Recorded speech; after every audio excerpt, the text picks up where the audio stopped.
Live mula sa TV5 Media Center Reliance.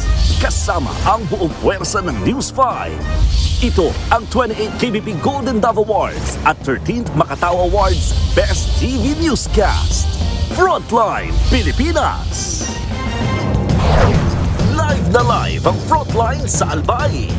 Patuloy na pag-aalburuto ng Bulkang Mayon, posibleng mauwi sa pag-agos ng lava. Pag-ulan ng Abo, aabot hanggang Masbate at Sorsogon.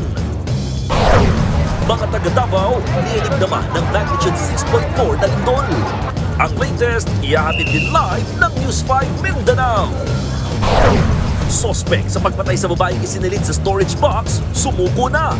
Barcode ng tape na ginamit para maisara ang storage box, naging susi para matunto ng sospek. News 5 Exclusive. Sa pulsa video, lalaki sa BGC na biktima ng mga mandurukot. Ang tindera namang ito sa isang sari-sari store natangayan ng mahigit 30,000 pesos ng budol-budol. Pahalik sa buong Jesus Nazareno, magsisimula na mamaya. Pila ng mga deboto, mahaba na ng mahaba. Eto na nga. Philippine adaptation ng Korean hit movie na A Werewolf Boy malapit nang mapanood sa mga sinihan. Bidang sina Robin Angeles at Angela Muji, ano kaya ang feeling sa kanilang first movie together?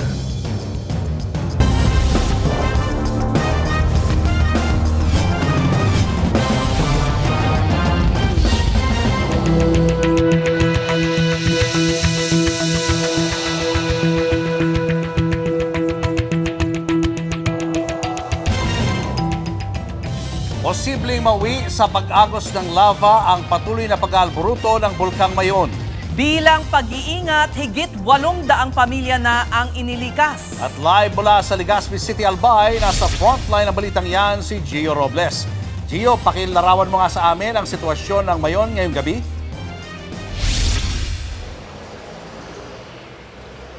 Julius says katamtaman hanggang malalakas na buhos ng ulan ang nararanasan sa Kabikulan simula kaninang umaga. Kaya binabantayan naman ang posibleng pagragasa ng lahar mula sa Mayon na itinaas na sa Alert Level 3. Kasalukuyang nananatili sa mga evacuation center ang mga residenteng nakatira sa loob ng 6-kilometer permanent danger zone. Kapapanganak lang ni Alexa Nocete pero hindi siya nagdalawang isip na lumikas dahil sa pag-aalburuto ng Bulkang Mayon. Mahirap po kasi may baby. Sana po di na matuloy ang ng bulkan. Kabilang ang pamilya ni Alexa sa higit 800 pamilyang inilikas mula sa mga bayan at lungsod ng Tabaco, Malilipot, Daraga, Kamalig, Ligao at Ginubatan. Katumbas yan ng higit 3,000 residente na nakatira sa 6-kilometer permanent danger zone o PDZ ng Bulkang Mayon. Ang mga bakwit posibleng madagdagan pa. Kung tutuusin, sanay na raw ang mga residente sa tuwing nagpaparamdam ang Mayon pero hindi nawawala ang kanilang pangamba lalo na sa ilang mga magulang. Ano lang nan po, yung mga bata, maliliit pa, yung po yung nakakabahala sa kanila. Kasi yung abo, yung parong ng asupre. Sa kabila ng masamang panahon, nasilayan pa rin kanina ang perpektong hugis ng Daragang Magayon mula sa bayan ng Kamalig. Maganda, ngunit mapanganib ang tila nagngangalit na bulkan. Ayon sa PHIVOLCS, dahan-dahan pero tuloy-tuloy na umaakyat ang magma sa crater o bunganga ng Mayon. Sa nakalipas na magdamag, nagkaroon ng 131 rockfall events sa bulkan. Sinabayan pa yan ng mga pyroclastic density current o uson sa lengguwahe ng mga uragon. Patuloy ang pagdami ng mga naitalang uson na pinaghalong mainit na abo, gas at mga tunaw na bato na bumubulusok pababa ng bulkan kaya mapanganib at nakamamatay. Inaasahan po natin na sometime in a few days ay maaari po tayo magkaroon ng lava flow at maaari po tayo magkaroon ng kaunting lava fountaining, no? Dahil sa compared sa 2023, mas mayroon po tayong pamamaga ng bulkan ngayon. Bagamat may mga senyales ng pag-angat ng magma, hindi pa ito itinuturing na indikasyon ng mas malaking pagsabog.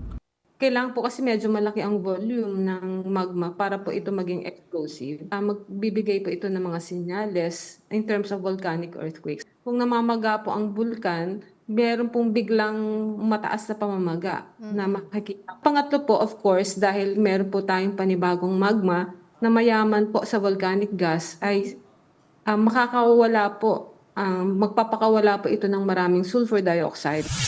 Ayon sa PHIVOLCS, sakaling magka-ashfall, posibleng umabot ang abo ng Mayon sa iba't ibang probinsya. If we have a stronger eruption, minor explosive eruption, or a continuous PDC or rockfall and then we have strong wind. No? So the ash can be blown to nearby provinces like Masbate or Sorsogon. Sa ngayon, ayon sa Albay LGU, patuloy ang pagbabantay sa ulang dala ng shear line. Ang babantayan dyan sa Lahar, itong Masarawag ng Ginubatan, tsaka dyan sa southeast ng dito sa lugar ng Legazpi, tsaka Daraga. Dahil naman sa ulan na dulot ng shear line, sinuspende kanina ang klase sa malaking bahagi ng Albay. At sa pag-iikot naman natin sa ilang evacuation center dito sa probinsya, ay nakapamahagi na ng mga relief pack at maging face mask sa ilang mga bakwit. Balik sa inyo. Gio, hanggang ngayon ba ay may mga residente pa rin na ayaw umalis doon sa kanilang mga lugar? Kanina kinumpirma sa atin ng APSEMO, ito yung Albay Public Safety and Emergency Management Office na may ilang residente, karamihan mga kalalakihan na hindi pa bumababa o within the 6-kilometer permanent danger zone. Paliwanag ng ilang mga residente ay hindi raw nila maiwanan yung mga alagang hayop at maging mga ari-arian nila, pero nakapag-deploy na ng mga pulis sa mga lugar na kailangang ilikas na ang mga residente ay para sa gayon nga, mahikayat na bumaba na sila sa mga evacuation center dahil hindi natin alam kung ano yung posibilidad ng pagsabog o galaw ng bulkang Mayon. Julius. Base sa mga nakakausap mo dyan, Gio, anong nakita nilang pagkakaiba ng pag-aalboroto ngayon ng Mayon kumpara nung mga nakaraang buwan?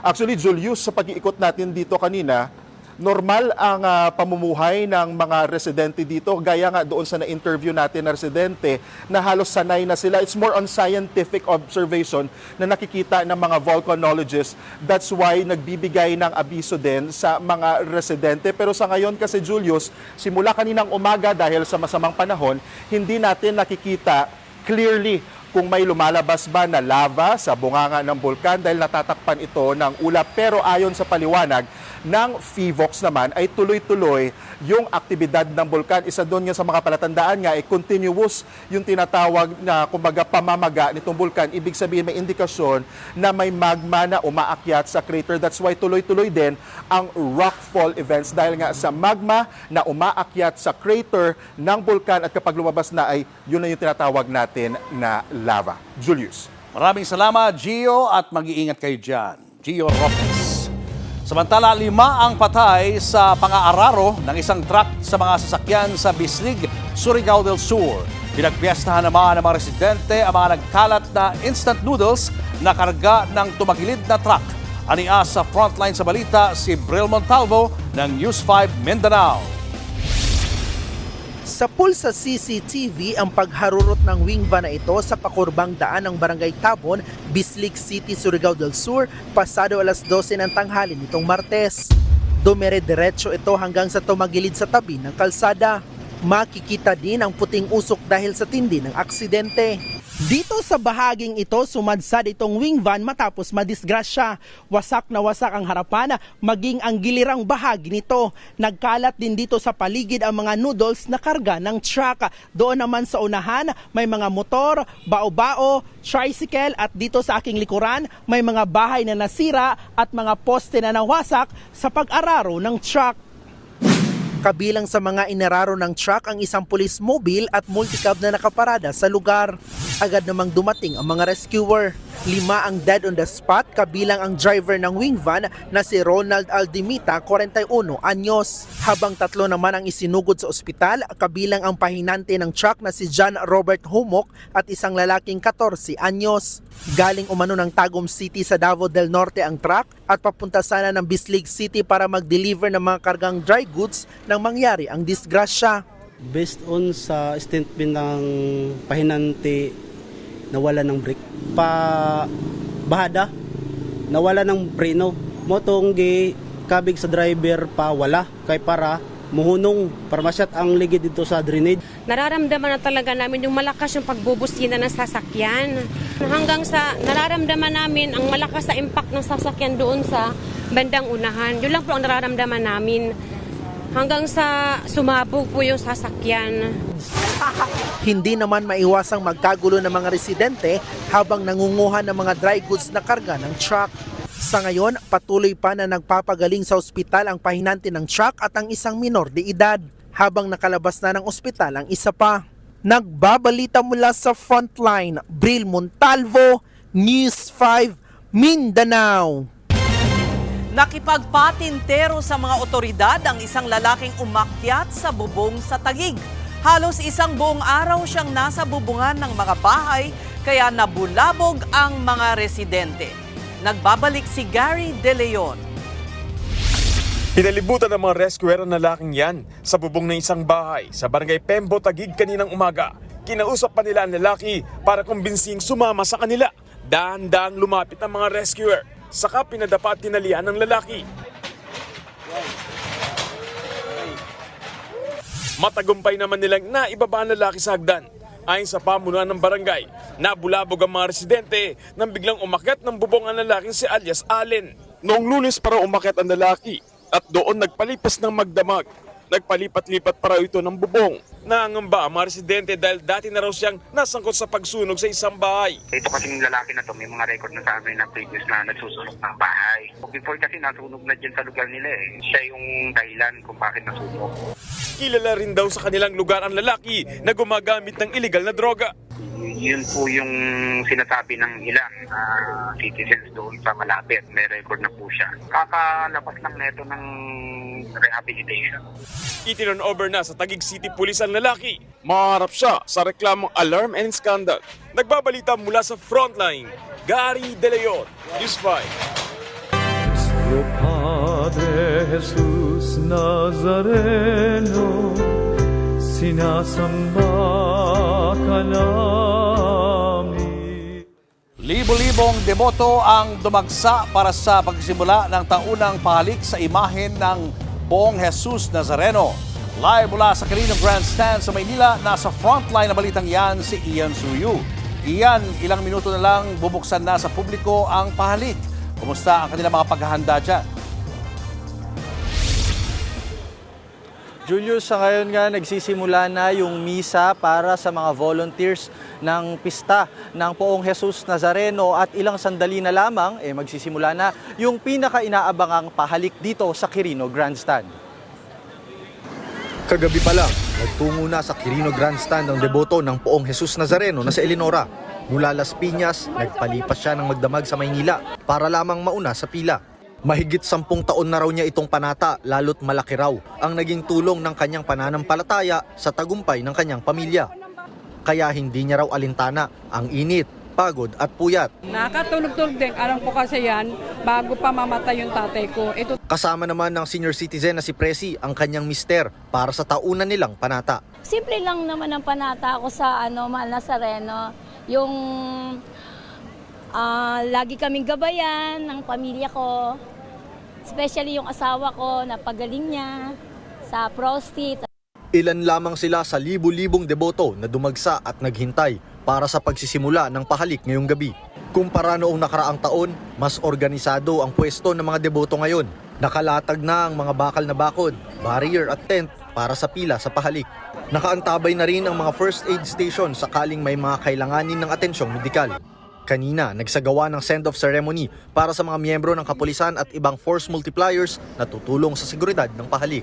Kabilang dyan ang mga miyembro ng PNP, BFP, PCG at Manila LGU. Sa kabuuan, nasa mahigit 6,000 personnels ang nakadeploy para dyan. Pagpasok sa entrada ng grandstand, diretso ang mga deboto paakyat hanggang marating yung entablado kung saan nakalagay ang imahen. Noong nakaraang taon ay pinapadiretso na sila para umexit patungong Katigbak Drive. Pero ngayong taon ay kailangan nilang dumaan sa likod ng entablado at dumaan patungong Kalaw. Mula mamayang alas 7 ng gabi, isasara na ang ilang kalsada malapit dito sa grandstand, kabilang ang Katigbak Drive at South Drive, maging ang kahabaan ng Independence Road.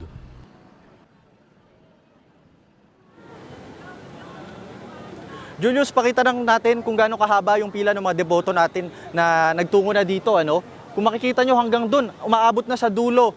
Parte na yan ng South Road, malapit na po yan or abot na nga po yan sa Rojas Boulevard. Ganyan na po kahaba yung pila ng mga deboto na mga kapatid natin na nagpunta rito. Yung iba nga sa kanila, umaga pa lang nandito na, galing yan sa iba't ibang parte ng Metro Manila. Yung iba naman, mga nandito sa gilid ko, ito yung mga medyo maagang nakapila.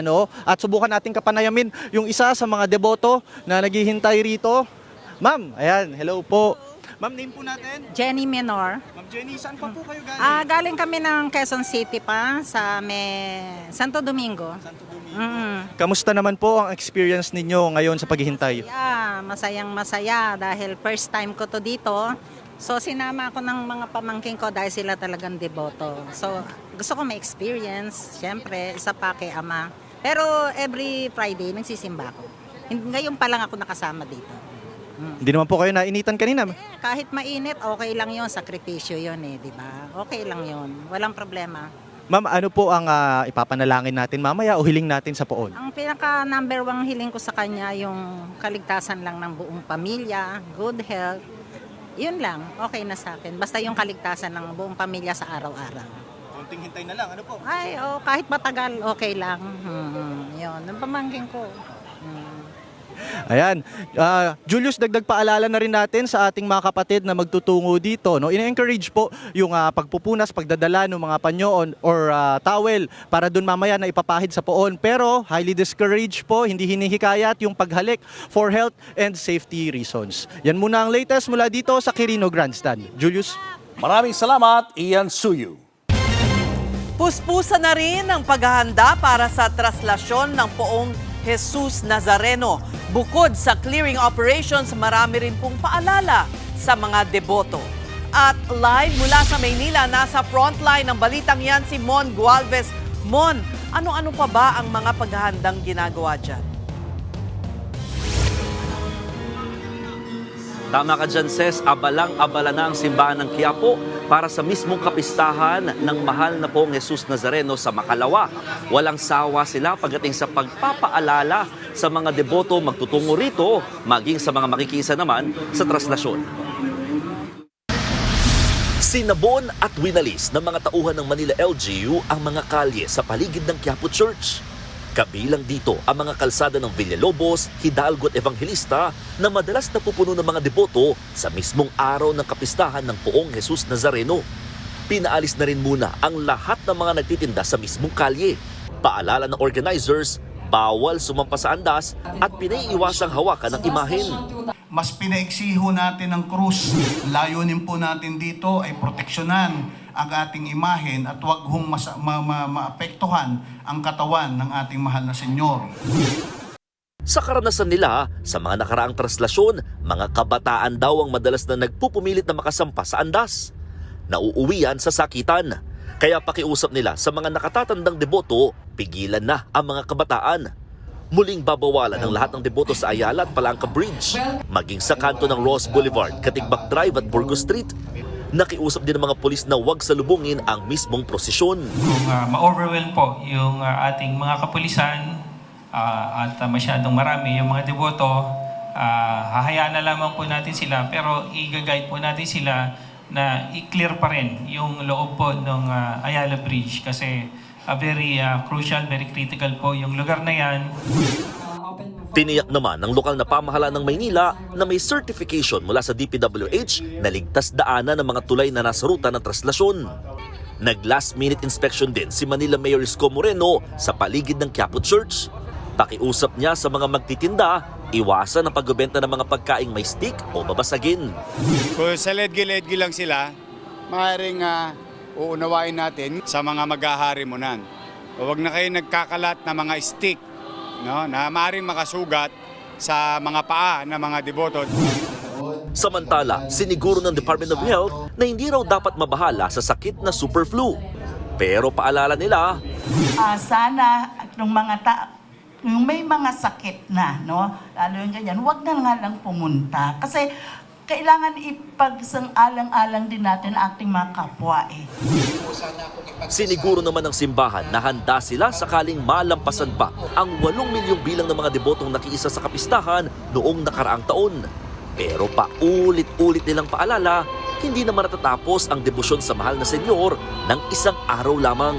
Yung imahe po ng Nazareno, 364 days nandito po sa simbahan ng Quiapo. So why don't you come here in an ordinary day, very solemn, inyo yung Nazareno, yakapin nyo yan kung gusto ninyo. Ses, sa mga oras na ito, ipakita ko naman sa inyo yung sitwasyon dito sa may Villalobos, corner Hidalgo Street. Nakapwesto na dyan, no? O pinwestuhan na yan ng mga tauhan ng pulis dahil may ilang pa rin mga nagtitinda na nagpupumilit magdala ng kanilang mga ibinibenta, no? Kahit bit-bit na lamang nila. Pero kasi yung area na yan, Ses, at mga kapatid, talagang punong-puno yan usually ng mga vendors. Pero yun nga, kasabay ng paghahanda para sa mismong kapistahan, kinlear na muna ito para maging handa sa inaasahang pagdami ng mga deboto dito sa mga darating na araw. At sa simula bukas, no, lalo simula bukas, January 8, 3 p.m, magsisimula na ang mga fiesta masses. Oras-oras ng magdaraos ng misa dito sa simbahan ng Quiapo hanggang sa alas 11 ng gabi ng January 9 hanggat hindi pa rin nakakabalik dito sa loob ng simbahan ang Poong Jesus Nazareno. Ses. Ang linis ng paligid, Bon. Maraming salamat sa iyo, Mon Gualvez. Sa ibang balita, natunton at inaresto ng mga pulis ang 2 lalaking nasa pool sa video na dumekwat sa wallet ng isang lalaki sa BGC Taguig.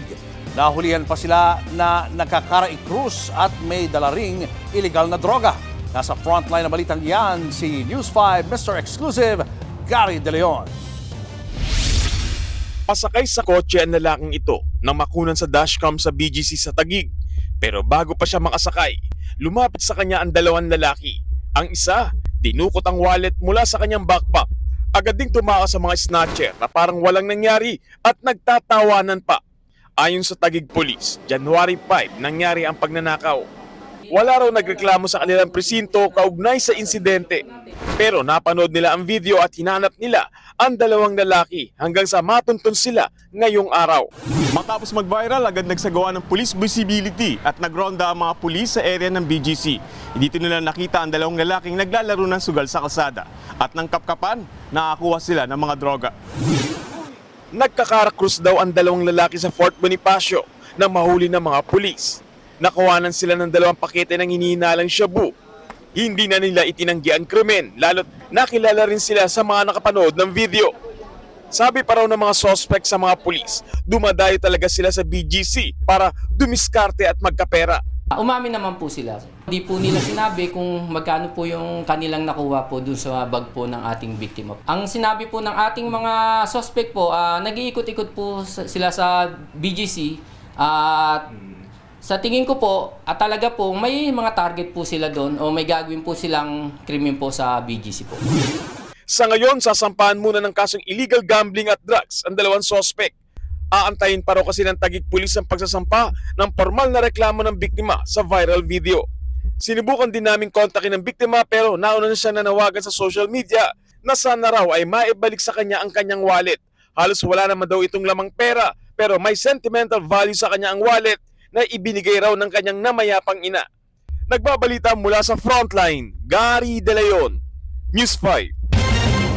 Patay ang isang cellphone technician matapos barilin ng kanyang kaibigan sa Plaridel, Bulacan. Ang dahilan umano ng pamamaslang love triangle.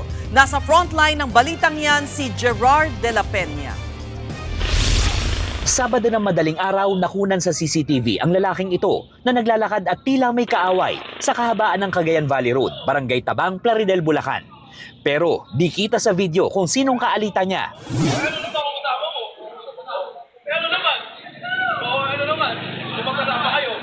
Hanggang sa sunod-sunod na putok ng baril ang umalingaw-ngaw. Pagdating ng mga pulis, duguan at wala ng buhay ang isang lalaki. Isa siyang cellphone technician at pinatay siya sa tapat mismo ng kanyang shop. Ang nakatakas sa suspect sa krimen, kaibigan pala ng biktima. Pero karibal daw sa pag-ibig. Ang nakikita natin anggulo po sa kanyang pag-baril is parang like love triangle. So lumalabas po na itong suspect po natin is meron siyang girlfriend na allegedly yung victim po ay meron silang illicit affair. So yun po yung personal grudge motivated by jealousy. Sa pagpatay kay Jeffrey Enriquez. Kalaunan, natunton at naaresto ng mga pulis ang suspect sa Cabanatuan, Nueva Ecija. Nakuha sa suspect ang baril na ginamit sa krimen at ang puting kotseng ginamit na getaway vehicle. Nakakulong na sa Plaridel Municipal Jail ang suspect. Sinampahan siya ng reklamong murder.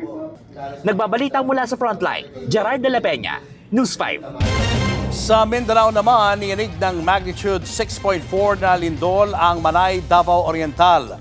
At sa lakas nito, may mga nahilo at nahimatay na mga estudyante at guro. Live mula sa epicenter ng lindol sa Manay, Davao Oriental, aniya sa frontline sa balita si Bril Montalvo ng News 5 Mindanao. Bril, kumusta na ang ating mga kapatid dyan?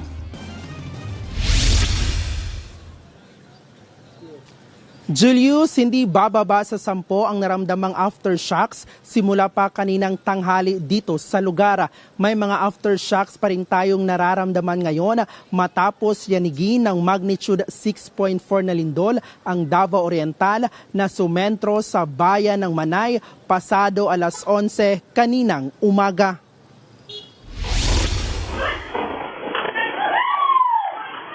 Namamalengke ang mga residente niyan sa Barangay Kayawan, Manay, Davao Oriental nang biglang lumindol. Napasigaw ang mga natatarantang residente at naglabasan sa palengke. Kita rin sa CCTV ang lakas ng pagyanig. Ganyan din ang eksena sa Manay Public Market. Ang mga customer agad nagtakbuhan habang nagsilaglagan ang ilang paninda sa palengke. Sa kuha naman ng bahay na ito, agad namang naglabasan sa mga kwarto at nagtakbuhan palabas ng bahay ang dalawang babaeng yan. Ganyan kalakas ang tumamang magnitude 6.4 na lindol sa Manay, Davao Oriental pasado alas 11 kaninang umaga. Kaya ang mga magulang ng mga estudyante sa Ronquillo and Dayanghirang Central Elementary School agad sinundo ng kanilang mga magulang. May 11 estudyante at isang guro mula sa iba't ibang paaralan ang isunugod naman sa Manay Hospital. Nahirapan silang huminga at may nawalan ng malay dahil sa lakas ng pagyanig.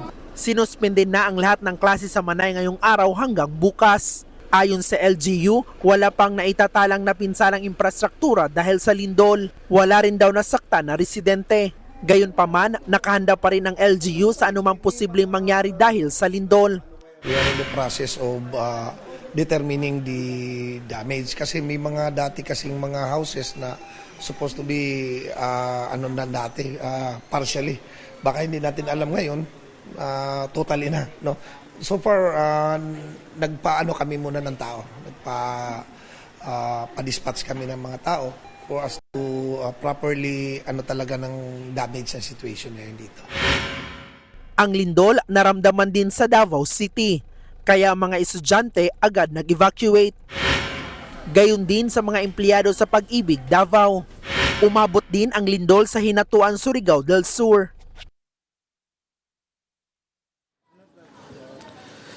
Julius, nandito tayo ngayon sa Manay Hospital kung saan isinugod kanina ang mga estudyante at guro na nahirapang huminga sa mga paaralan dahil sa pagyanig. Nasa maayos na silang kalagayan at nakauwi na rin sa kanilang mga bahay. Julius. Bril, may connection ba ang lindol kanina sa tumamang magnitude 7.4 noong October? Julius, ayon sa LGU, magkaiba umano ang nangyaring 7.4 na lindol na yumanig dito sa Manay noong October 2025 kung saan maraming napinsala na infrastruktura at naapektuhan na residente kumpara sa panibagong lindol kaninang umaga na magnitude 6.4 kung saan hindi masyadong naminsala dito sa Manay. So far, Julius, wala namang residente ang apektado o inilikas dahil sa lindol kaninang umaga. Yan muna ang latest. Balik sa iyo, Julius. Maraming salamat at mag-iingat kayo dyan, Brel Montalvo. Hinala ni Senator Amy Marcos posibleng gamitin ang anyay pork barrel sa 2026 budget para ipa-impeach si VP Sara. Itinanggi naman yan ng ilang kongresista. Nasa frontline ng balitang yan si Marian Enriquez. Naniniwala raw si Senator Amy Marcos na gugulong muli ang impeachment complaint laban kay Vice President Sara Duterte sa Pebrero kung kailan maglalaps ang one-year ban sa paghahain ng impeachment. Kinonek yan ng senadora sa 2026 national budget dahil lumobo aniya ang pondo para sa mga ayuda. Napipilitan lang ako at talagang maging malisyoso. Ang totoo, hindi naman talaga napag-usapan sa budget. Pero nung nakita ko, eto nga, ng mga gilingan ng baboy, ayan na, yung mga napakaraming soft na lumobo. Bakit may ganun pa eh? Ang sabi kasi, naniwala naman ako na magiging cleanest budget. Naging sneaky budget naman to. Bakit ganun? So, bakit ginigiling ang pork kundi para pagulungin ang impeachment? Kaya yun nga, nagtataka ako bakit ganon. May natanggap pa raw na impormasyon si Senator Amy na napangangkuan ng soft pork ang ilang kongresista mula sa ayuda programs. Narinig natin na 2 million ang kanilang Christmas break, pagkatapos na pangakuan na sila nung iba't ibang soft. Tapos may bago pa pala. Nagulat nga ako, sabi ko, saan galing itong 10 billion na to na Presidential Assistance to Farmers. Pumalag naman si House Committee on Public Accounts Chairman Terry Ridon sa mga aligasyon ng senadora. Wala raw pinangakong proyekto sa mga kongresista. Malinaw at mabigat naman daw ang mga ebidensya sa impeachment case. Kasama riyan ang questionableng paggasta sa confidential funds ng DepEd at Office of the Vice President. Kaya giit ni Ridon, hindi katakataka kung meron ngang maghahain muli ng impeachment laban kay VP Sara. If House members or civil society would want to file it again as soon as the one-year ban is finished, I think they are free to do so. And I don't think they will be motivated by any promises of any projects for 2026. Pero kung pumabor man daw ang SC sa motion for reconsideration ng Kamara, hindi na raw kailangan ng panibagong impeachment. Itutuloy daw ang impeachment proceedings sa Senado. Giit din ni ACT Teachers Party List Representative Antonio Tino, wala namang malinaw na inilaang pondo para sa impeachment noong tinatalakay ang 2026 budget. Pero dapat pa rin daw managot si VP Sara sa umano'y pagwaldas sa pondo ng taong bayan. Dapat pa rin ma-impeach at mapanagot ang Vice Presidente, wala pa rin siyang lusot doon. Ayon naman kay House Senior Deputy Minority Leader Edgar Erice, kung may maghahain ng panibagong impeachment complaint laban kay VP Sara, dapat meron ding maghain laban kay Pangulong Bongbong Marcos dahil sa flood control scandal. Hindi pa rin ipapaliwanag ni Presidente Marcos kung bakit niya pinayagan for 3 years na salaulain ng Kongreso yung pondo na yon. Di pareho na lang silang humarap sa impeachment court. Pareho silang magpaliwanag dun sa mga akusasyon sa kanila. Wala pang tugon dyan ang palasyo at ang kampo ng bise. Nagbabalita mula sa frontline, Marian Enriquez, News 5. Pinagpapaliwanag ng Department of Agriculture ang mga nagtitinda ng mga gulay at karne ng mas mataas sa Maximum Suggested Retail Price o MSRP.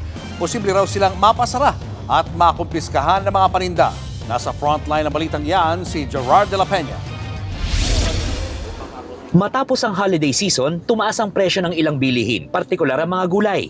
Sa Marikina Public Market, mabibili ang imported na pulang sibuyas sa halagang 200 pesos kada kilo. 140 hanggang 160 pesos naman ang kada kilo ng imported na puting sibuyas. Mas mataas yan kumpara sa maximum suggested retail price o MSRP na 160 pesos kada kilo ng imported na red onion at 120 pesos sa imported white onion. Sa pag-iinspeksyon ng Department of Agriculture at Food Terminal Incorporated o FTI sa Marikina Market kanina, nasampulan ang 10 stall na lumalabag sa itinakdang MSRP. Binigyan sila ng notice to explain. Ibig sabihin, kailangan nilang magpaliwanag kung bakit mas mataas sa MSRP ang kanilang benta. 5 stall din ng karneng baboy ang pinagpapaliwanag ng DA. Umaabot sa 400 hanggang 420 pesos kada kilo ang benta nilang liempo. 30 hanggang 50 pesos na mas mataas yan sa MSRP na 370 pesos. Umikot din ng DA sa mga tindahan ng isda at bigas sa palengke. Nasa tamang presyohan naman daw ang benta sa mga ito. Babala ng DA kung hindi makakapagpasa ng notice to explain ang mga tindero. Pwede po sila mapasara yung sa permits nila, profiteering ba yan, pang-aabuso ba yan. Yun, pwede silang maging criminally liable, can be fined. Nagbabalita mula sa Frontline, Gerard de la Peña, News 5. Showbiz, eto na nga! Mga kapatid, eto na nga ang mga umaarangkadang showbiz balita ngayong Miyerkules.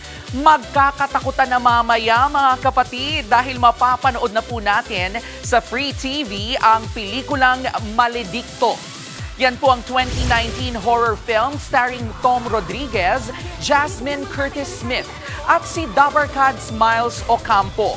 Ginampanan dyan ni 51st MMFF Best Supporting Actor Tom Rodriguez ang karakter ni Father Savvy, isang psychologist turned priest na mag-iimbestiga sa possession ng teenager na si Agnes, played by Miles. Gumanap namang madre si Jasmine Curtis Smith sa pelikula. Mapapanood na po ang Maledicto sa Cine 5 Primetime mamayang 8:45 p.m. Ito pa nga, kinagat ng garapata ang fashion icon na si Heart Evangelista. Nagtrending po siya hindi dahil sa new OOTD, kundi dahil sa garapata. Chika nga po ni Heart sa kanyang live stream, kinagat siya ng garapata mula sa alaga niyang pusa. Naaliw naman ang netizens sa storytime ni Heart habang nagme-makeup. Susunod, Suspect sa pagpatay sa babaeng isinilid sa storage box, sumuko na. Boyfriend pala siya ng biktima. at Diamond at Totoy Bato nanganganib na masira ang relasyon dahil kay Engineer Arco. Abangan ang lahat ng iyan sa pagbabalik ng Frontline Pilipinas.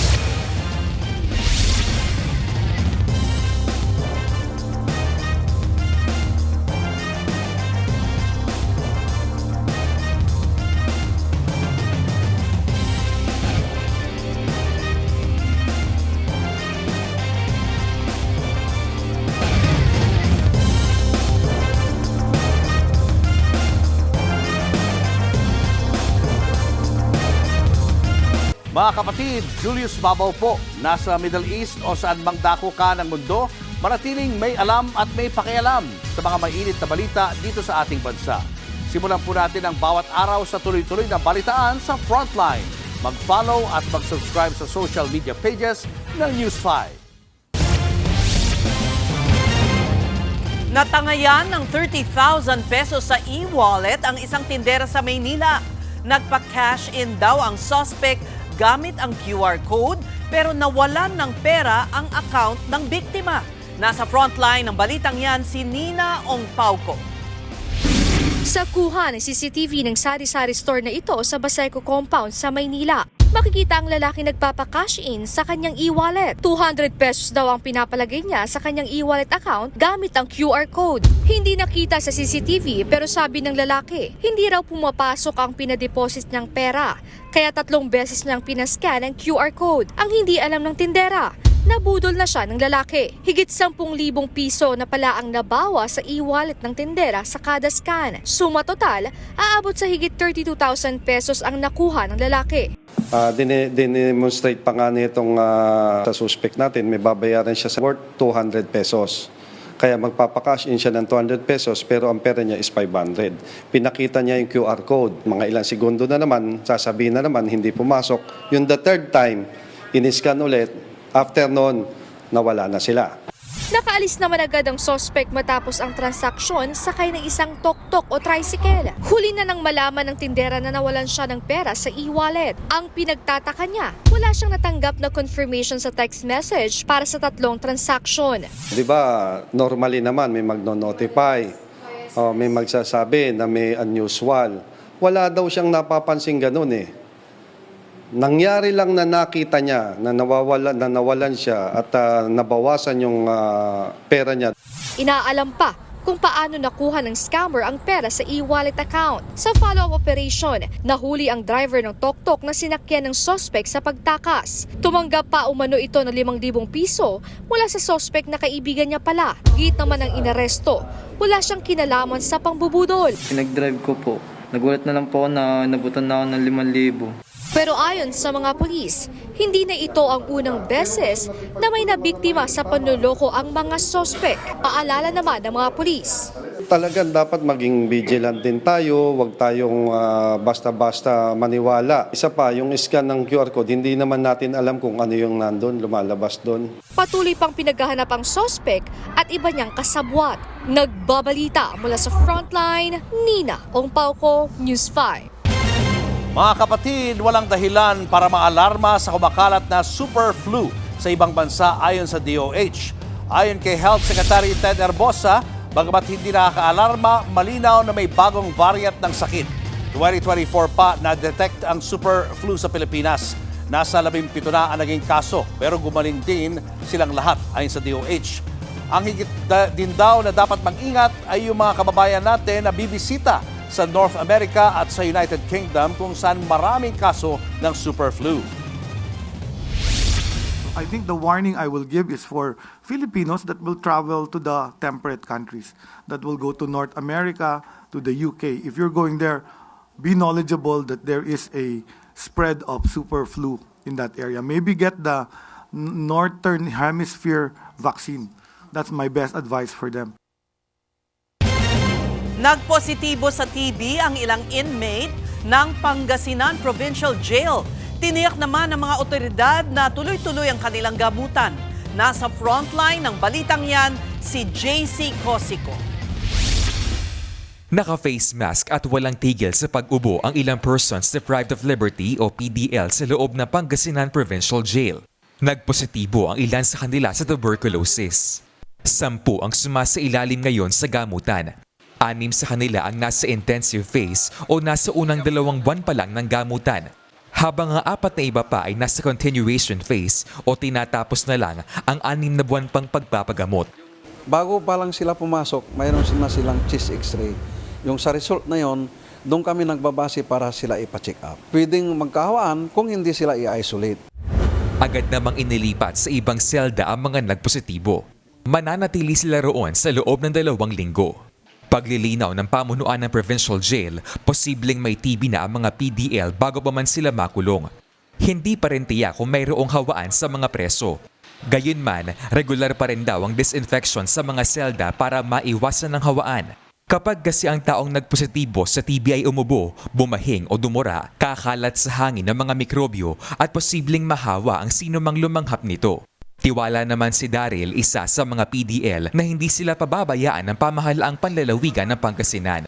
Kalayaan lamang daw ang nawala sa kanila at hindi ang karapatan para sa kalusugan. Kami po ay nabibigyang pansin. Lalong-lalo na po, dito po meron po kaming quarterly check-up po, na kung saan po libre yung gamot, libre din po yung check-up. Sa datos ng World Health Organization, 2 ang Pilipinas sa may pinakamataas na bilang ng kaso ng TB. Mas pinaigting naman ng Department of Health ang active case finding para rito. Tinitiyak din nila na libre ang 6 na buwang gamutan para sa mga pasyenteng may tuberculosis. Importante raw na malaman agad kung sino ang mga may TB sa kulungan. This is our problem with the PDLs. They are in confined spaces, and as you very well know, maglagay ka ng isang TB patient dyan, magkakahawahan talaga because of the congestion. So we need to diagnose them and separate the TB patients. Makikipag-ugnayan naman daw ang Pangasinan Provincial Jail sa Provincial Health Office para sa follow-up check-up ng mga PDL. Nagbabalita mula sa Frontline, JC Cosico, News 5. Padre Jesus Nazareno, sinasamba ka namin. Nagsimula na ang taunang pahalik sa Poong Jesus Nazareno. At live mula sa Quirino Grandstand sa Maynila, nasa frontline ng balitang yan si Ian Suyu. Ian, kumusta na ang pagsisimula ng taunang pahalik? Julius, ilang sandali na nga lang, inaasahang magsisimula na yung pahalik. Ang original na schedule talaga niyan is 7 o'clock, 7 in punto. Dapat papunta na patungo entablado yung mga deboto nating kapatid. Pero sa ngayon, nagpapatuloy pa rin kasi yung misa at tiniyak naman ng mga organizers na pipilitin talaga nilang sundin kagad yung oras ng pahalik once na matapos na kagad itong misa. Gaya nga ng inaasahan, napakarami mga deboto na natin yung nakapila mula pa noong umaga. Libo-libo na nga yan ang nakaabang at naghihintay para sa pahalik. Ayon sa mga nakausap natin kanina, kada taon nila itong ginagawa bilang panata. Angkor, ganito ang sistema dito. Pagpasok sa entrada ng grandstand, dire-diretso ang mga deboto paakyat hanggang sa makarating doon sa stage kung saan nakalagay ang imahen. Bibigyan lamang sila ng ilang segundo para magdasal, para magtuloy-tuloy yung pila. Pagkatapos ay kailangan nilang dumaan sa likod ng entablado patungong Kalaw. Magkakaroon dito ng early masses, pati na rin may mga nakahanda na mga choral presentation, yung iba't ibang mga youth groups dito. Makikita ninyo yung mga volunteers, ayan, pinapayagan na sila na ipunas yung kanilang mga dalang towel doon sa parte nung cross, pati na rin doon sa paanan nung imahen. Julius, kanina nga nagtalaga na rin ng mga tauhan ng PNP dito, pati na rin yung mga force multipliers at inaasahan na nasa mahigit 6,000 yung mga naka-deploy na units dyan. At paalala na rin natin sa ating mga kapatid, highly encourage po na magdala tayo ng towel o panyo na ipapahid at ipupunas doon sa parte ng imahen. Pero mahigpit po yung pagbabawal o highly discourage, kumbaga, kung tawagin, yung paghalik doon sa mismong imahen dahil nga for health and safety reasons na rin yan, para sa kaligtasan na rin dahil marami, panigurado yung tutungo pa ng mga kapatid natin. Isa pang paalala natin, ipinagbabawal po yung pagdadala ng anumang matatalim na bagay, mga flammable materials, pati na rin po yung mga alak. Yan muna ang latest at tuloy-tuloy na ang pila dito. Balik sa'yo, Julius. Maraming salamat, Ian Suyu.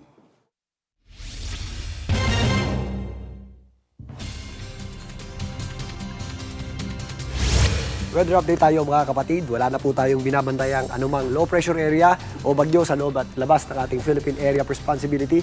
Yung binabantayan nating dating bagyo ay tuluyan na po yung lumayo at ito na lamang shale line ang nagpapaulan sa malaking bahagi ng ating bansa. Nakaka-apekto rin po yung ating easterlies at ang ating northeast monsoon man ay nagdadala ng malamig na panahon sa malaking bahagi ng Luzon. Dahil po sa ating amihan, northeast monsoon, meron po tayong mga possible na may hinang pagulan sa mga area, sa mga kabundukan ng Cordillera, kasama po dyan ang Baguio City, Aurora, kasama na rin po dyan ang area ng Isabela at Cagayan. Samantalang ang easterlies po ay nagdadala ng mga posibleng thunderstorms sa ilang bahagi ng Mindanao at Visayas. Pero nagpapakita naman po dyan o sumisilip yung ating araw. Pero yung banggaan po ng ating amihan at ng ating easterlies, yan po ang nagkikreate ng tinatawag nating shear line. Ang shear line naman po ay patuloy pong nakaka-apekto dito po sa Southern Luzon na kung saan dito pong nakaraan pang araw yung mga pagulan natin dyan ay magpapatuloy pa rin po sa mga susunod na araw. So doble ingat po tayo sa mga possible flash floods at landslides. Sa ngayon, ito po ang nagdadala ng mataas na tsansa ng pagulan sa mga areas ng Mindoro, Romblon, Marinduque, lalong-lalo na sa Quezon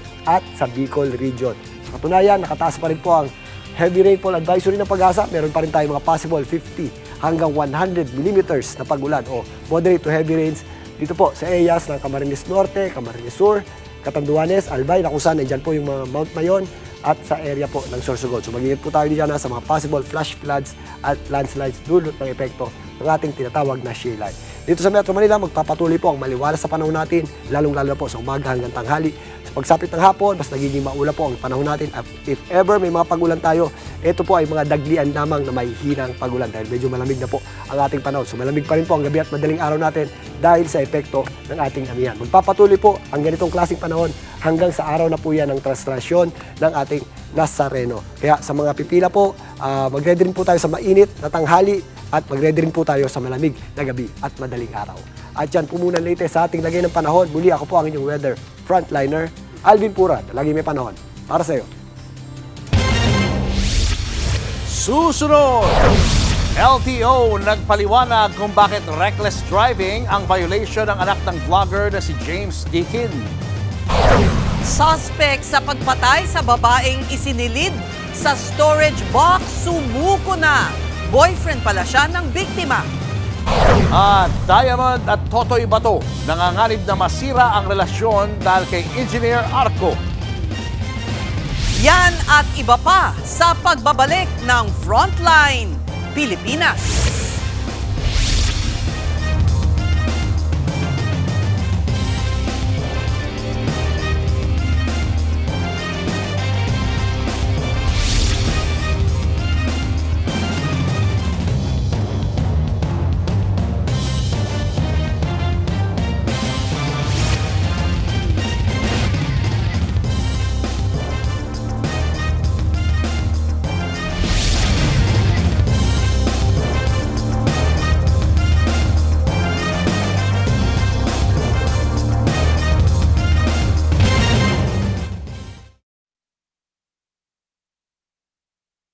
Mga kapatid, Julius Babaw po.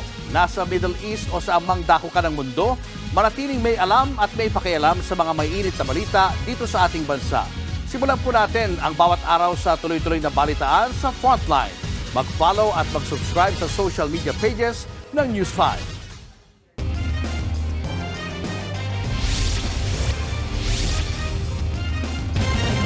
Sumuko na sa mga pulis ang karelasyon ng babaeng natagpo ang patay sa isang storage box sa Camarines Norte. Naging susi sa pagtunton sa suspect ang barcode sa tape na pinangbalot sa kahon. Live mula sa Cabuyao, Laguna, nasa Frontline ang balitang yan si Dave Abuel. Dave, ano ba ang nagtulak sa suspect para sumuko? Julius, sumuko sa mga otoridad ang suspect sa pagpatay sa babaeng isinilid sa storage box na itinapon sa Basud, Camarines Norte para linisin ang kanyang pangalan. Voluntaryong sumuko ang 35 anyos na lalaking yan sa pulis ng Rosario, Batangas kaninang madaling araw. Siya ang itinuturing na suspect sa pagpatay sa babaeng isiniksik sa storage box na natagpuan sa ilalim ng tulay sa barangay Pinagwarasan sa Basud, Camarines Norte. Asphyxia ang lumabas na ikinamatay ng biktima pero tinutukoy pa ng mga otoridad kung kailan at paano naubusan ng hininga ang biktima. Nakatulong sa investigasyon ang barcode na natagpuan sa tape na ipinangbalot sa storage box. Na-trace ito sa isang shopping mall sa Cabuyao, Laguna kung saan nakunan sa CCTV ang suspect na bumili ng tape. Matatanda ang ibinyahin ng tricycle ang box mula sa isang terminal sa Calamba, Laguna.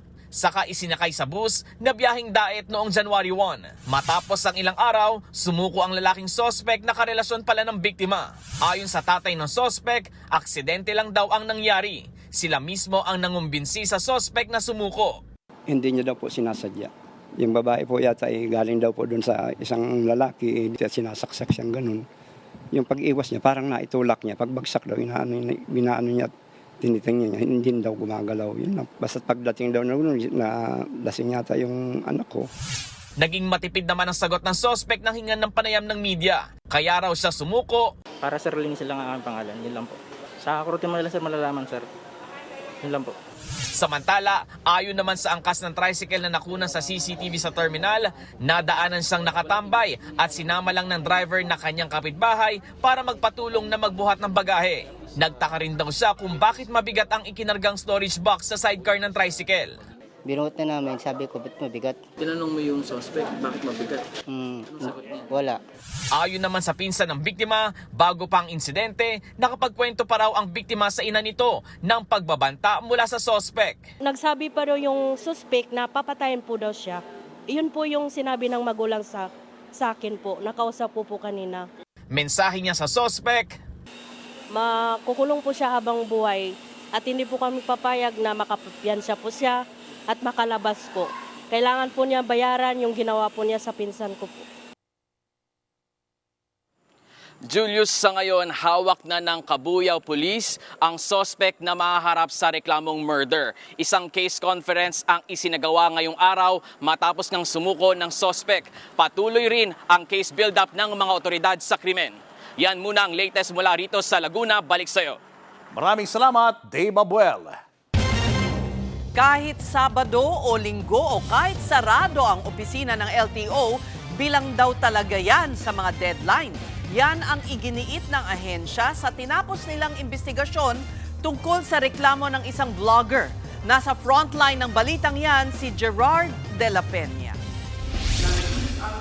Isa-isang sinagot ng Land Transportation Office ang hassle at pahirap na ibinahagi online ng vlogger na si James Dikin. Una, ang ipinataw nilang reckless driving sa anak ni Dikin nang mahuling tumawid sa double solid line sa Skyway noong December 18. Ayon kay Dikin, kalabisan ang ipinataw na reckless driving at baka magkaroon ng criminal record ang kanyang anak. Pero sabi ng LTO, hindi naman criminal offense ang reckless driving. Hindi tulad ng reckless imprudence kung saan may nasirang ari-arian o ibang taong nasaktan.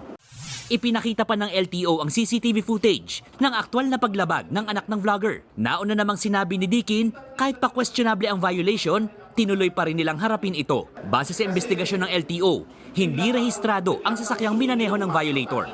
Kung tutusin kasi dapat double reckless yun kasi yung sasakyan mo walang papel Hindi po dapat tumatakbo sa kali yun. Yun po ay dapat nasa showroom o nasa factory.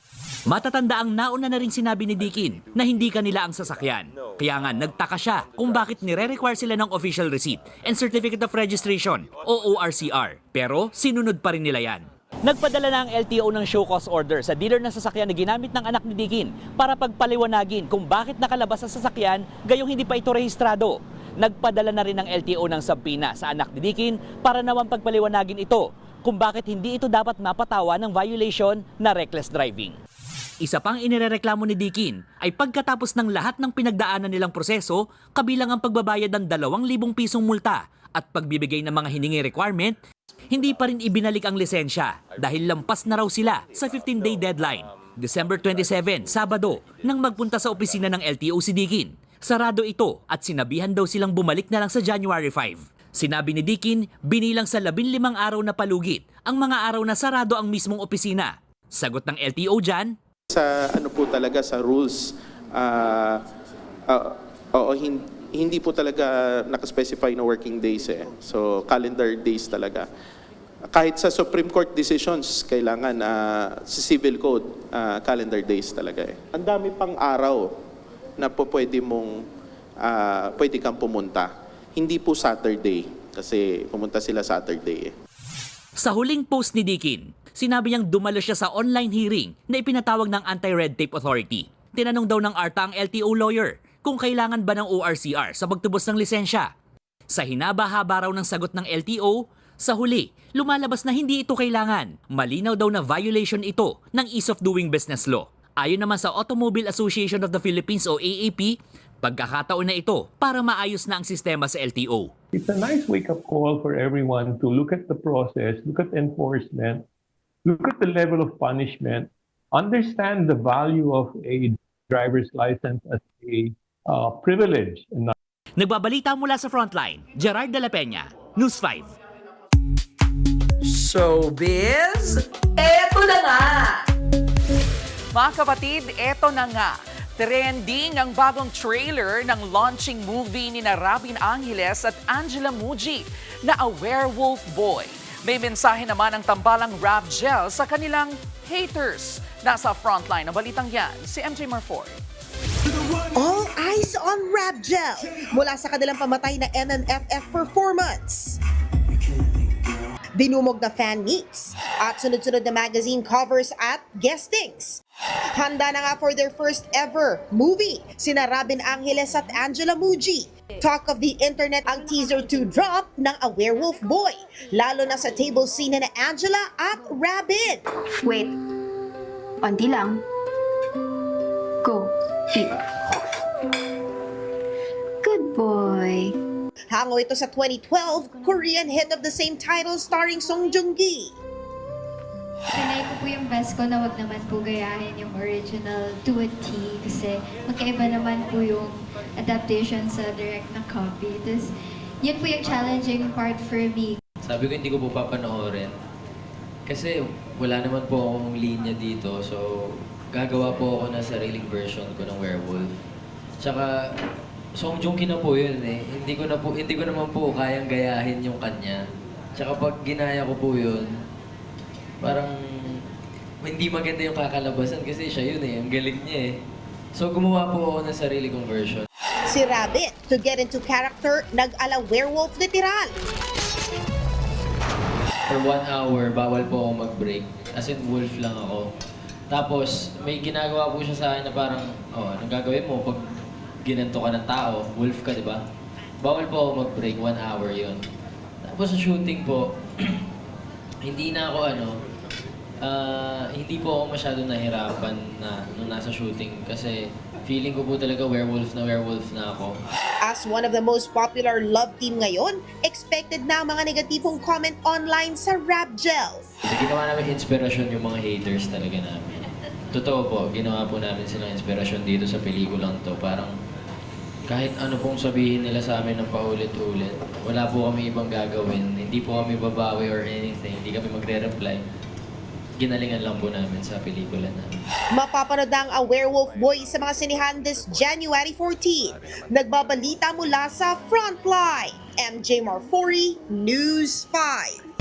Susunod, babaeng bumisita lang sa presinto, hindi na nakalabas. Ano kaya ang dahilan? At lalaking bagger na na-curious lang daw, pumuslit ng isang pakete ng kondom, pero hindi nakalusot. Tutok lang mga kapatid, magbabalik pa ang Frontline Pilipinas.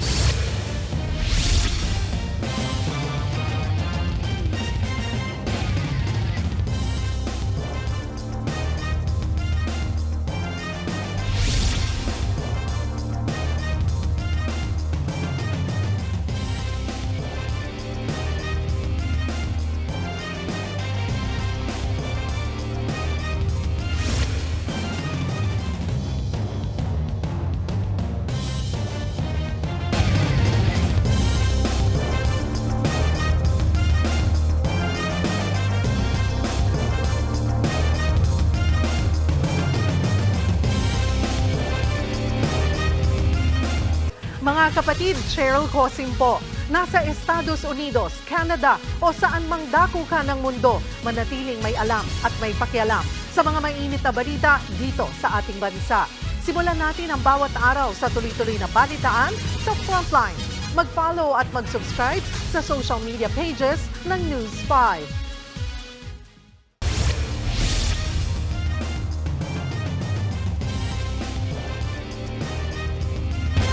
Nagsimula na ang pahalik sa imahen ng Jesus Nazareno ngayong gabi. Live mula sa Quirino Grandstand. Nasa frontline ng balitang yan si Ian Suyu. Ian, kumusta dyan? Gano'ng kahaba na ba ang pila?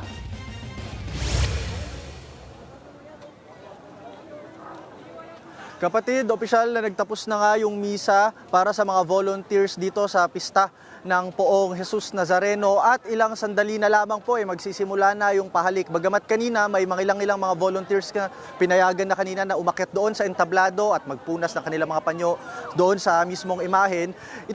Tutur ko lang kayo ng konti dito sa sitwasyon ngayon dito sa Quirino Grandstand. Makikita ninyo, ito yung pintuan ng mga volunteers na siyang nakatakdang tumulong para sa pagsasaayos nung mismong pahalik. And makikita natin, may ilang mga PWD din na pwedeng duman dito. Pero mahigpit yung seguridad dito at chinecheck yung mga volunteers. Kailangan meron silang mga dala na mga ID. Suot-suot dapat nila yan habang nandito sila sa mismong Quirino Grandstand.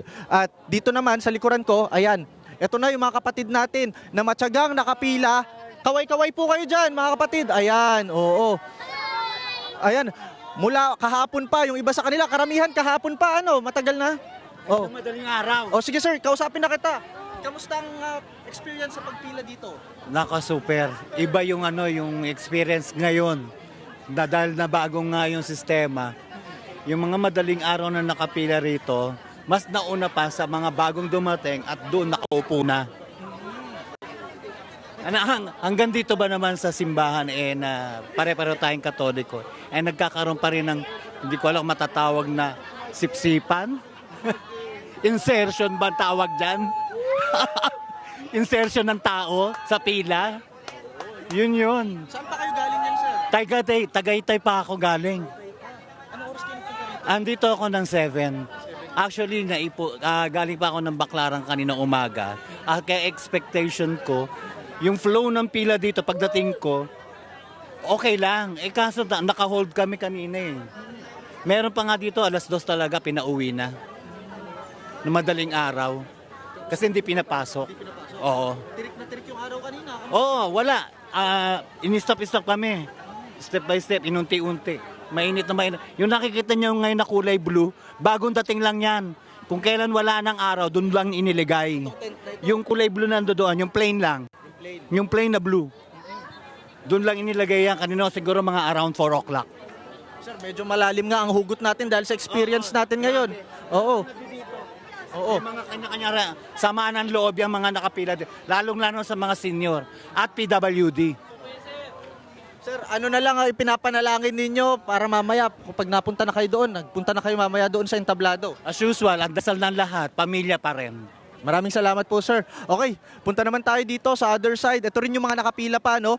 Para sa kaalaman ng mga kapatid natin, 2 yung linya dito. Isa para sa mga regular na deboto, isa namang pila para sa mga senior citizen, sa mga may kapansanan, pati na rin sa mga buntis. So ito mga nakikita natin dito. Kaway-kaway po kayo dyan. Ayan. Yung mga kapatid nating deboto, yan yung mga nandun sa hilera ng mga senior citizen, mga buntis at may kapansanan. Ayan. Si sir, kwentuhan lang tayo saglit. Kamusta? Gaano katagal na kayo naghihintay dito? Mga 7 na oras. 7 na oras na. 7 na oras. Kamusta ang paghihintay? Wala tayong magagawa kung hindi sumunod tayo sa kanila sa nagpapalakad ng kaparian Taon-taon yung ito? Taon-taon. Hindi ako tumapalya.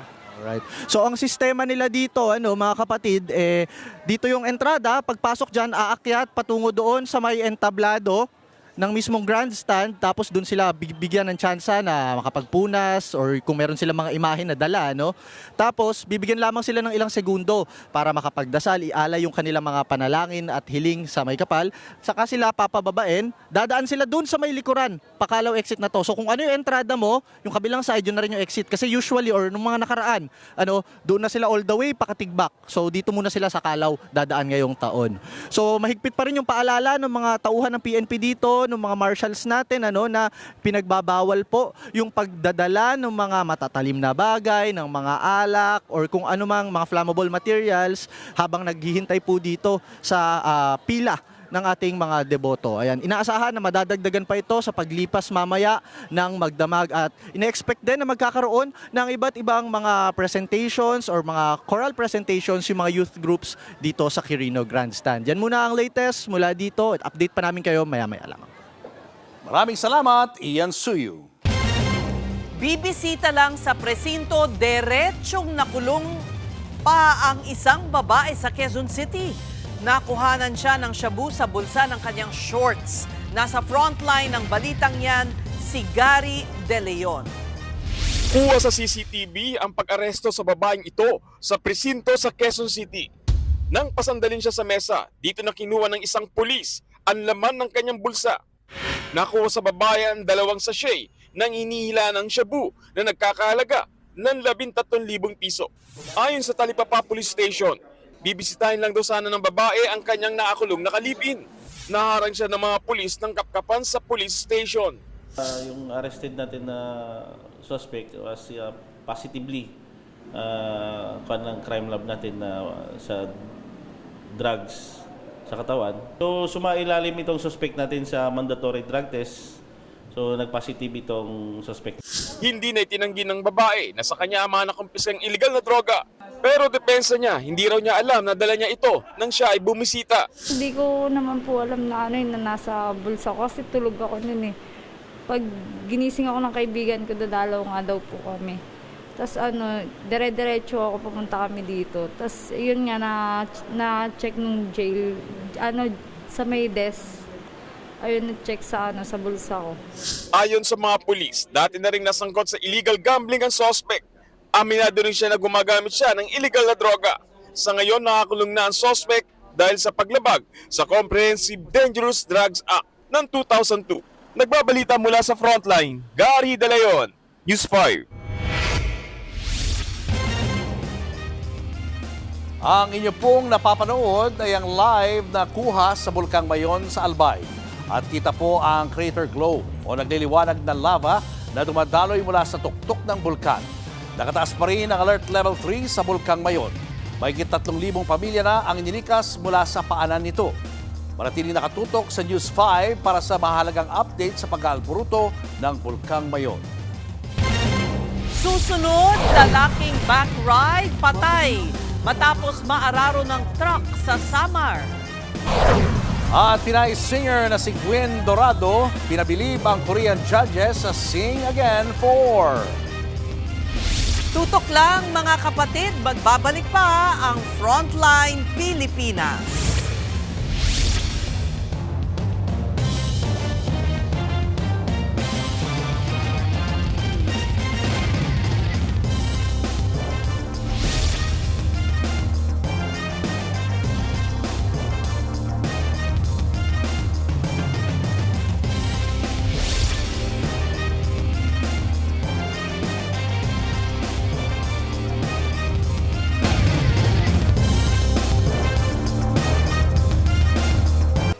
Mga kapatid, Cheryl Cosing po.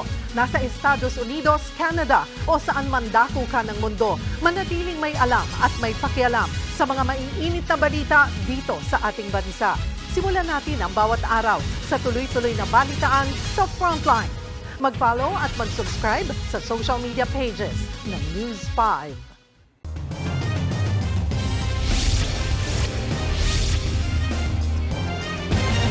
Inararo ng fuel tanker ang 2 motorsiklo at isang bahay sa Samar. Patay ang backride ng isa sa mga motorsiklo. Nasa frontlining balita si John Aroa ng News 5 Visayas. Pumailalim sa likurang bahagi ng fuel tanker truck ang motorsiklo na ito sa basis Samar nito Martes. Naipit ang lalaking backride ng motor. Dahan-dahan siyang inilabas ng mga rescuer. Dinala ang biktima sa ospital pero binawian din ng buhay. Sugatan naman ang rider ng motor. Bukod sa kanila, isa pang motorsiklo ang inararo rin ng truck. Sugatan din ang rider niyan. Base sa investigasyon, papuntang Eastern Samar ang truck nang biglang nawalan umano ng kontrol ang driver sa manibela. Kinain ng truck ang kabilang linya. Doon na nga inararo ang 2 motor at isang bahay kung saan may nasugatang residente. Nagpapagaling na sila sa ospital. Hawak naman na ng mga pulis ang truck driver. Maharap siya sa reklamong reckless imprudence resulting in homicide, multiple physical injuries and damage to properties.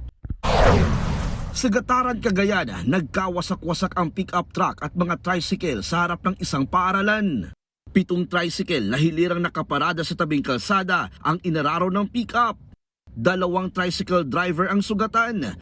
Agad silang dinala sa ospital at maayos na ang lagay. Ayon sa MDRRE Mo Gataran, nag-overtake ang pick-up hanggang sa nabangga ang mga tricycle. Gumamit ng boom truck ang mga otoridad para alisin ang mga nadisgrasyang sasakyan. Nauwi sa arigluan ng aksidente. Sasagutin na rin ng construction firm na pinagtatrabaho ng pick-up driver ang gastos ng 2 sugatan sa ospital. Nagbabalita mula sa Frontline, John Aroa, News 5.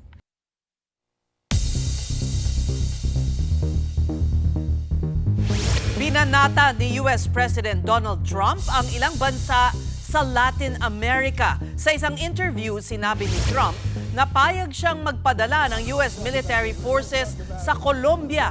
Pinasaringan din niya ang presidente nito na may sakit at mahilig umanong mag-cocaine. Ang Cuba naman, na kaalyado ng Venezuela, sinabihan ni Trump na malapit nang bumagsak. Derechahan ding iginiit ni Trump na kailangan nilang aksyonan ang drug cartel sa Mexico. Sinabi ni Trump kasunod ng pag-atake ng US sa Venezuela at paghuli sa presidente at first lady nito dahil umano sa drug trafficking.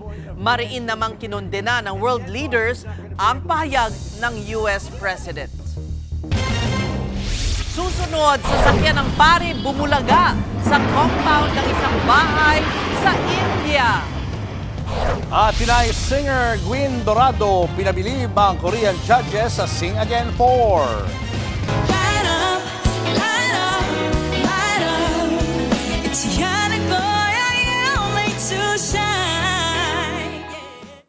Yan at iba pa sa pagbabalik ng Frontline Pilipinas.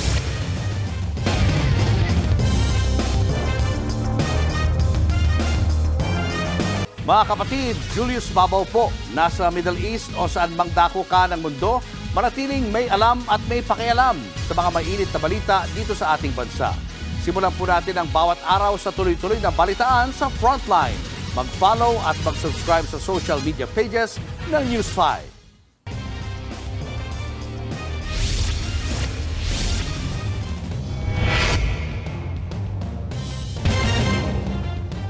May update tayo mula sa Albay kung saan may pag-agos na ng lava mula sa bunganga ng Bulkang Mayon.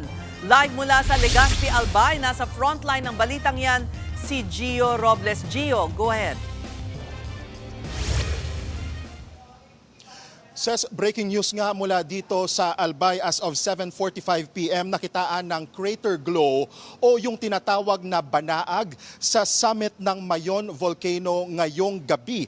Nakuhaan yan ng video. Ito po, papakita mo namin sa mga kapatid natin na nanonood online at sa Free TV. Mula po yan sa mga kamera ng FIVOX mula 6:36 hanggang alas 7 kanina. Ayon sa FIVOX, ito ay dulot ng superheated volcanic gas mula sa bagong magma sa itaas ng crater. Makikita rin sa footage ang pagliwanag ng incandescent lava dome sa crater. Ayan po, yung nakikita nyo po ngayon, yan po yung kuha sa tuktok sa summit o sa crater po, sa bunganga ng Mayon Volcano. Kanina lamang po kasabay niyan ang tila pagdaloy ng mga material mula sa rockfall at maikling pyroclastic density currents o uson na bumababa sa Bonga Gali. Ulitin lang po natin, itong uson po, mapanganib po ito at nakakamatay po yan. Yung uson, yan po yung pinaghalong volcanic gas, usok at malalaking tipak at mga tunaw na bato. Dahil sa aktibidad na ito, nananatili sa Alert Level 3 ang Mayon at higit na ipinagbabawal ang pagpasok sa 6-kilometer Permanent Danger Zone o PDZ ng bulkan. Muli sa mga kakapanood lamang po sa atin dito sa Frontline Pilipinas, breaking news mula dito sa Albay, nagkakaroon po muli ng crater glow o banaag sa summit ng Mayon Volcano ngayong gabi. Maglalabas pa po ng dagdag na detalye ang FIVOX kaugnay niya. Ses. Gio, dagdag panganib pa yung masamang panahon dyan dahil hindi masyadong makita ang aktibidad sa bulkan. Oo, Ses, dahil nga kaninang umaga ay mayroong katamtaman hanggang malakas na pag-ulan na dulot ng shear line. Pero sa mga oras na ito, 7:48 p.m. ay gumaganda na yung panahon. Kaya nga rin siguro nakita na rin ng mga volcanologists na nakamonitor dito sa bulkan yung pagliwanag dahil hindi na magaanong natatakpan ng ulap. Maraming factors ang binabantayan ngayon dahil nga dyan sa crater glow na yan o paglabas ng mga volcanic materials mula sa bulkan. Number 1, yung pyroclastic density current o tinatawag natin na uson, rockfall events, posibilidad ng pagyanig at maging ng lahar flow dahil na nga rin sa epekto ng ulan. Ses. Alright, maraming salamat at mag-ingat kayo dyan, Gio Robles. Isang sunog ang sumiklab sa Valenzuela City kanina madaling araw. Sa video makikita ang lagablab ng apoy mula sa isang bahay hanggang sa mag-spark ang mga kable ng kuryente sa tapat nito. Ay sa mga otoridad, puro aircon units ang laman ng bahay at wala namang tao sa loob ng magkasunog. Dahil may firewall ang gusali, hindi kumalat ang apoy sa mga katabing bahay. Naapula rin ito makalipas sa higit isang oras. Wala namang nasugatan. Ginaalam pa ang sanhi ng sunog at kung magkano ang kabuang halaga ng pinsala. Susunod, sasakyan ng pari bumulaga sa compound ng isang bahay sa India. At lalaki inaresto matapos magnakaw ng kondom. Na-curious lang daw siya. Abangan ang lahat ng yan sa pagbabalik ng Frontline Pilipinas.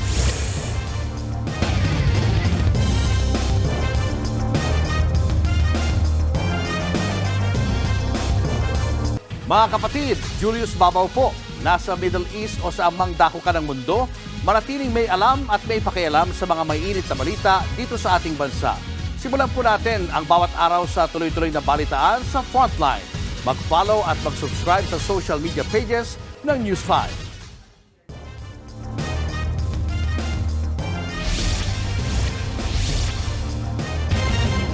Sa Sa pool sa video, ang kabi-kabilang disgrasya sa India.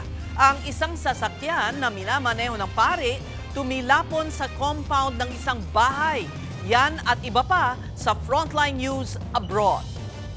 Bumulaga ang MPV na yan sa isang bahay sa India na para bang hulog ng langit at bigla na lang bumagsak at tumagilid sa loob ng compound. To the rescue naman ang mga residente. Tulong-tulong nilang itinayo ang MPV saka inilabas ang driver na isa pa palang pari. Isinugod siya sa ospital matapos magtamo ng mga sugat.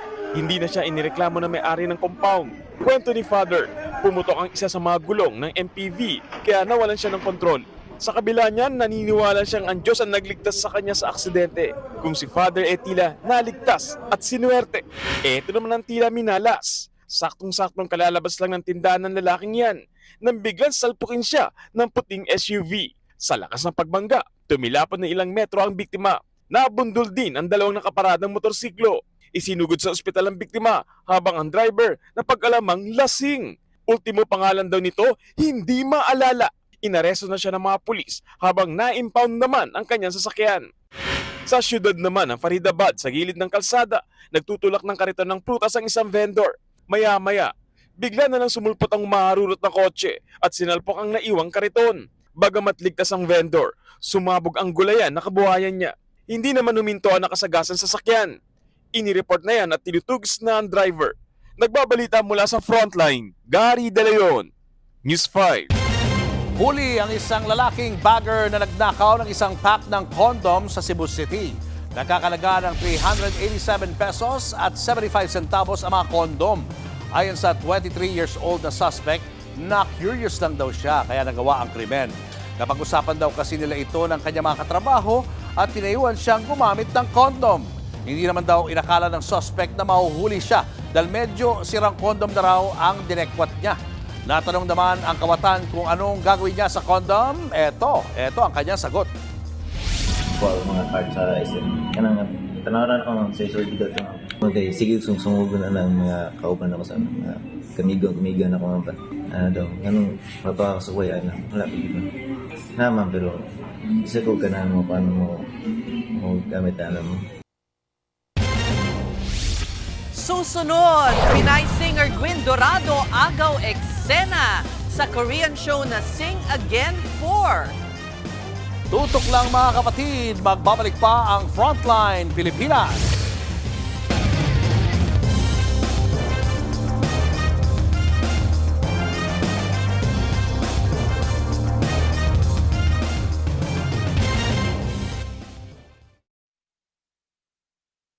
Mga kapatid, Cheryl Cosim po. Nasa Estados Unidos, Canada o saan mang dako ka ng mundo, manatiling may alam at may pakialam sa mga mainit na balita dito sa ating bansa. Simulan natin ang bawat araw sa tuloy-tuloy na balitaan sa Frontline.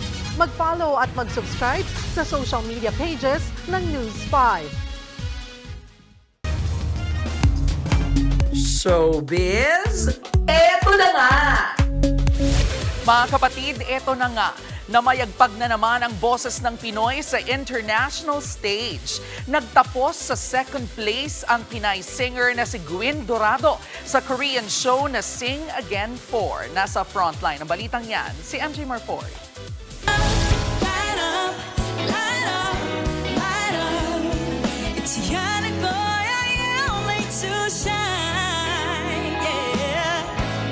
Another Pinayang nagpa-wow sa judges ng hit Korean talent show na Sing Again 4. Siya ang 21-year-old na si Gwyn Dorado, ang nag-iisang foreigner contestant sa finale laban sa tatlong Korean.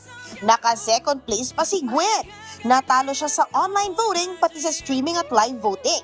Pero si Gwyn ang panalo kung i-base ang score sa 8 judges. Ngayong season ng Sing Again, 2 beses nakakuha ng almost perfect score si Gwyn mula sa judges. Sa finale, isang judge lang ang nagbigay sa kanya ng score na 99. Lahat, puro 100. Para yan sa R&B performance si Gwyn ng kantang Light Up. So I will always my world.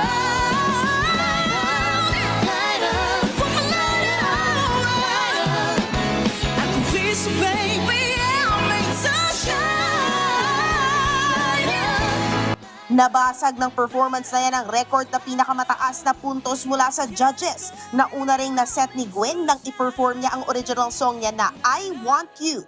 100 din ang ibinigay ng 7 judge at isa lang ang nagbigay ng 98. Almost perfect! I want you.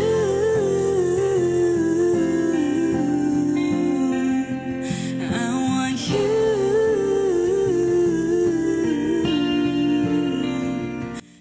Napawaw din ang audience sa powerful ballad song ni Gwen. Full support sa kanyang-kanyang pamilya na live pang nanood sa Korea. Nakaka-proud. At eto hindi ganong kadaling pabilibin ang mga judge gaya na rock legend Lim J. Bong. Girls' Generation vocal powerhouse si Taeyeon at ang award-winning hip-hop R&B producer na si Cold Cuts. Ang Sing Again ay hosted ng Korean oppa na si Lee Seung-gi, isang rebirth talent show to give artists a second chance to sing again. Hindi na bago kay Gwen ang pagsabak sa talent competition. Naging finalist si Gwen sa Season 1 ng Asia's Got Talent noong 2015 at age 10. Nagbabalita mula sa Frontline, MJ Marfori, News 5. At yan nga po ang ating mga showbiz update ngayong Miyerkules. See you tomorrow mga kapatid. Ako po si Jervy Reinson. Abangan niyo ulit kami bukas dito pa rin sa TV5 sa 1PH, RPTV, True TV at 105.9 True FM.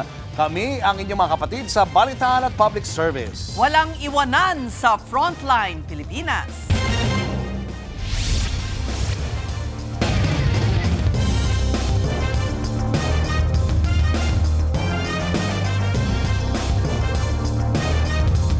Mga kapatid, Cheryl Cosing po. Nasa Estados Unidos, Canada o saan man dako ka ng mundo, manatiling may alam at may pakialam sa mga maiinit na balita dito sa ating bansa. Simulan natin ang bawat araw sa tuloy-tuloy na balitaan sa Frontline. Mag-follow at mag-subscribe sa social media pages ng News 5.